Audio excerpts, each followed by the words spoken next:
ছুটির দিন আর ভালো মন্দ খাবো না তাই কখনো হয়? তাই কাল রাতেই ভিজিয়ে নিয়েছিলাম সবুজ মুগ, আতপ চাল আর ভোগ চাল। আর এই মুগ ডাল দিয়ে আমি কিন্তু ফার্স্ট টাইম ধোসা বানাচ্ছি।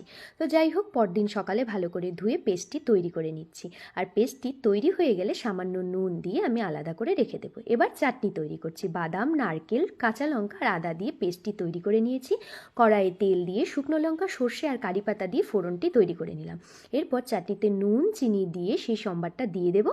আর চাটনিটা তৈরি হয়ে গেল। চাটনিটা আলাদা করে রেখে এবার সবজিটা তো বানাতে হবে। তার জন্য একই ফোড়নের মধ্যে দিয়ে দিচ্ছি কাঁচা লঙ্কা আর বাদাম আর নারকেল দিয়ে ভালো করে নেড়ে চেড়ে এবার সেদ্ধ করে রাখা আলু, তাতে দিয়ে দেবো সামান্য নুন, সামান্য হলুদ দিয়ে শুকনো শুকনো করে সবজিটি তৈরি করে নেব।